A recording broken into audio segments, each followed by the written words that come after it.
እንደምን አመሻችሁ ውድ ተመልካቾቻችን ከአሻም የቢዝነስና ምጣኔ ሀብት ዘገባዎች ጋር መሰረት ነቃ ነኝ። በቅድሚያም የውጭ ሀገራት ገንዘብ ዕለታዊ ምንዛሬ ተመናቸውን እንዲሁም የዕለቱን የወርቅና የዕለቱን የነዳጅ ዋጋ እንከታተል።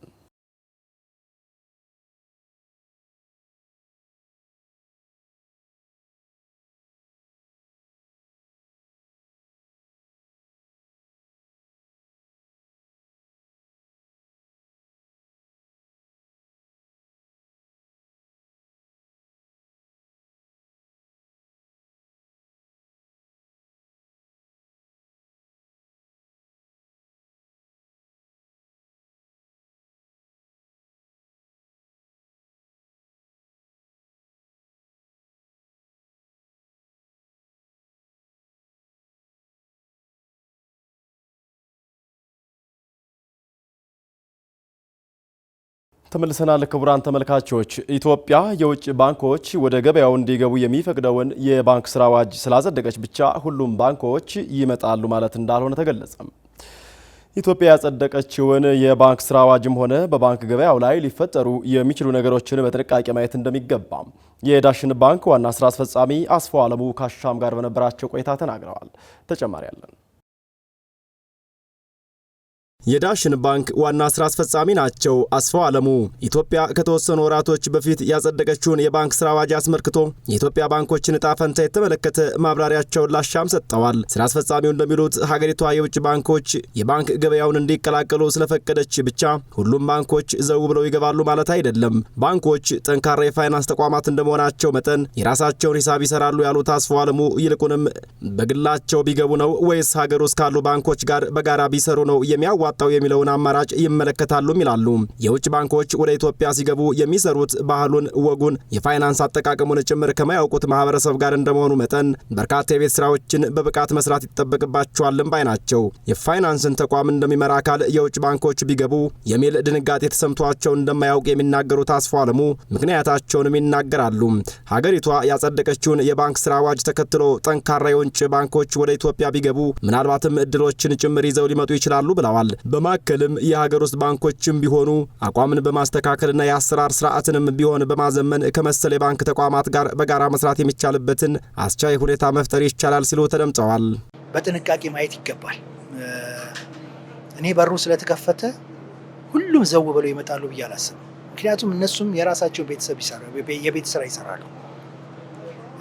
ለዚህ ነው ብዙ ጊዜ ፓኒክ አላረግም እኔ ወይ ደግሞ ድንጋጤ ውስጥ አልገባም። ምክንያቱም የራሳቸውን የቤት ስራ ይሰራሉ። ብቻዬን ብገባ ነው የሚያዋጣኝ ውስጥ ካለ ባንክ ጋር በዋሃድ ነው የሚያዋጣኝ የሚለውን ነገር ይመለከታሉ ብዬ አስባለሁ። ስለዚህ ኦፖርቹኒቲ ያለ ማለት ነው። ውስጥ ላሉ ባንኮች አቋማችንን በማስተካከል ተመራጭ ለመሆን በመሞከር ከነሱ ጋር አብረን መስራት የምንችልባቸውን ሁኔታዎች ማመቻቸት እንችላለን። ካሁን ቀደም የነበራቸውን የሥራ ጉብኝትና ተሞክሮ በማስቀደም ለአሻም ቲቪ ሙያዊ ማብራሪያቸውን የሚናገሩት ስራ አስፈጻሚው አክለውም የውጭ ባንኮችም ቢሆኑ የንግድ ማስፋፊያቸውን የሚወስኑት ትርፍና ጠቀሜታቸውን አስልተው ነው ይላሉ። ቀጥለውም ወደ ውጭ ሀገራት ሄደው ከከፈቷቸው ቅርንጫፎቻቸውና ሀገር ውስጥ ከከፈቷቸው ቅርንጫፎቻቸው አንጻር ተቋማዊ ትርፋቸውን ገምግመው አይተውና መዝነው ነው ይላሉ። ዋና ስራ አስፈጻሚው አለኝ ባሉት ተሞክሮ መሰረት ባንኮች ከሀገራቸው ወጥተው ወደ ሌላ ሀገር ሄደው በባንክ ገበያው ሲሰማሩ ያን ያክል ውጤታማ አይሆኑም። ኢትዮጵያ ደግሞ የተለየች ናት ይላሉ። ኢትዮጵያ በሁሉም ነገር በተለይ ከባህል አኳያ የታየች እንደሆነ የተለየች የገበያ መዳረሻ ሆና ትገኛለች ይላሉ። ከተወሰኑት በስተቀረ ከተወሰነ ቦታ ላይ በስተቀረ አሁን ኮንጎ ላይ ምናምን ከሚታየው በስተቀረ ብዙ ጊዜ ያን ያክል ውጤታማ አይደለም። ውጤት እያገኙ ያሉት በሀገራቸው ነው። ስለዚህ ኢትዮጵያ ደግሞ የተለየች ማርኬት ነች። በብዛት በሁሉም ነገር ከካልቸር አኳያ ስንመለከት የተለየ ማርኬት ነው ያለው ማለት ነው። ስለዚህ እኔ ማስበው ጥቅም አይኖረውም ብዬ አላስብም። ነገር ግን ያንን ጥቅም ወይ ደግሞ በሚመጡበት ጊዜ የምናደርጋቸው ግንኙነቶች በምን መርህ ላይ በምን ፕሪንሲፕል ላይ እንዲያደርግ ለማድረግ ዝግጁነት ግን ይፈልጋል። እንደ ባንክ ማለት ነው። እንደ አንድ የኢትዮጵያ ባንክ ማለት ነው። ስራ አስፈጻሚው አክለውም አሁን ባለው አይነት የባንክ ስብጥር አቅም ያለው የውጭ ባንክ ቢገባ የሚጠፉ ባንኮች ሊኖሩ እንደሚችሉ ያጠያይቅም ባይ ናቸው። ባንኮችን ከገበያው የሚያስወጣቸው ደግሞ የውጭ ባንኮች ወደ ገበያው መቀላቀልና ተወዳዳሪ መሆን ሳይሆን ኢትዮጵያ ዛሬ ላይ እየተከተለችው ያለችው ሕግና ደረጃዎች ናቸው ይላሉ። ስራ አስፈጻሚው አክለውም ኢትዮጵያ በቅርቡ ባዝል 2 የተሰኘውን ስታንዳርድ ወይም ደረጃ ጥቅም ላይ ታውላለች ብለዋል። ስታንዳርዱ ወይም ደረጃው አስቀድሞ የሚጠይቀው እንደ ባንክ ትልቅ የሚባል የካፒታል አቅም ይዞ መገኘት ሲሆን በባንኮች መካከል መዋሃድ እንደ ምክረ ሀሳብ የሚቀርበው የተሻለ ደረጃ ይዞ ለመገኘት በሚል ስለመሆኑም እግረ መንገዳቸውን አንስተዋል። ኢትዮጵያ በቅርቡ ባዝል 2 የተባለውን ስታንዳርድ እና ሜቢ ፓርሻሊ ደግሞ ባዝል 3 ኢምፕሊመንት ታደርጋለች። ድራፍቱን እያነበብነው ነው ብሔራዊ ባንክ የላከልን። ያ ምንድነው የሚጠይቀው? ትልቅ የሆነ የካፒታል አቅም ይዘን መገኘት አለብን። ስለዚህ ለኔ የነሱ መምጣት ሳይሆን በዋናነት የሚያሰጋው ራሳችን ያለን የጥንካሬ ሁኔታን መፈተሽ አለብን። ለዚህ ነው ኮንሶሊዴሽን ወይም መዋሃድ እንደ አንድ ምክረ ሀሳብ እየቀረበ ያለው። ከዛ አቋያ አልበለዚያ አትችለው ከባድ ነገር ነው። የስ እነሱ በሚመጡበት ጊዜ ደግሞ ልክ ነው፣ ገንዘቡን አምጥቶ ኢንቨስት አድርጎ የሚመጣ ሰው አትርፎ መውጣት ይፈልጋል። ይሄም ለኔ መጥፎ ነው ብዬ አላስብም። ነገር ግን እንዴት አድርገን ፓርትነርሺፕ ልፍጠር፣ ካልሆነ ግን ፈተናውን ደግሞ እንዴት ልቋቋም የሚለው ነገር የእያንዳንዱ ባንክ ደግሞ የስትራቴጂክ እይታና ዳይሬክሽን ነው ብዬ ነው ሪሊ የማስበው። በመጨረሻም የዳሽን ባንክ ዋና ስራ አስፈጻሚ አስፋው አለሙ በዘርፉ የሚሰሙ በርካታ ሀሳቦች መኖራቸውን እንደ ትዝብት አንስተው የባንክ ስራ አዋጁ መጽደቁን እንደ ስጋት ከመመልከት ባሻገር ምን አይነት እድሎች አሉት የሚለውን ማየትም ተገቢ ነው ብለዋል። እንደ ሀገር ቀጣዩ የባንኪንግ ኢንዱስትሪ መንገድና እድገት ምን ሊሆን ይችላል የሚለውን መፈተሽና ማየት እንዲሁም መመርመር አስፈላጊ መሆኑን ከአሻም ጋር በነበራቸው ቆይታ ተናግረዋል። ሳፋሪኮም ኢትዮጵያ 15.8 ቢሊዮን ብር በዲጂታል ፋይናንስ አገልግሎት አቅርቦት ማዘዋወሩን አስታወቀም። ሳፋሪኮም ኢትዮጵያ በተያዘው በጀት ዓመት ጠንካራ አፈጻጸም ካስመዘገቡ ተቋማት መካከል እንደሚመደብ ተናግሯል። ተቋሙ በተለይ የአገልግሎት ተደራሽነትን በመጨመር በመላ ሀገሪቱ ቀጣይነት ያለው መሰረተ ልማት ማስፋፊያዎችን በማድረግ በማህበረሰብ ነክ ጉዳዮች ላይ ከህዝቡ ጋር የሚያቀራርቡ ስራዎችን በመስራትና የማክሮ ኢኮኖሚ ማሻሻያዎች የአጭር ጊዜ ተጽዕኖን በመቋቋም የተገኘ ውጤት መሆኑን ጠቅሷል። የሳፋሪኮም ኢትዮጵያ ዋና ስራ አስፈጻሚ ዊም ቫን ሄልሆፕት ባለፉት 12 ወራት በጠንካራ ኢንቨስትመንትና ስልታዊ አመራር የደንበኞቻችንን ብዛት አሳድገናል ብለዋል። ስራ አስፈጻሚው አክለውም የኔትወርክ ሽፋንንና የአገልግሎታችንን ወደ መላው ኢትዮጵያ ለማዳረስ በመትጋት ላይ እንገኛለን ብለዋል። የተሳኩ አዎንታዊ እድገቶችን በኢትዮጵያ መንግስት በተቆጣጣሪ አካላት በባለአክሲዮኖቻችንና በጠንካራ ቡድናችን ድጋፍ የተገኙ ናቸው ያለው ስራ አስፈጻሚው የኢትዮጵያን ዲጂታል ትራንስፎርሜሽን በቴሌኮሙኒኬሽንና በዲጂታል ክፍያ አገልግሎት ለማገዝ የበኩላችንን ሚና እየተጫወትን እንገኛለን ብለዋል። የፎርጂ አገልግሎቶችን በ3141 ስትራቴጂካዊ ቦታዎች ላይ በተተከሉ የኔትወርክ ማማዎች አማካኝነት 50 በመቶ የኢትዮጵያን ክፍል አዳርሰናል ያሉት ስራ አስፈጻሚው በበጀት ዓመቱ መጨረሻ በአጠቃላይ 8.8 ሚሊዮን የ90 ቀን ንቁ የድምፅና የኢንተርኔት አገልግሎት ደንበኞችን ለማፍራትና ጥራት ለማስተናገድ አስችሎናል ብለዋል።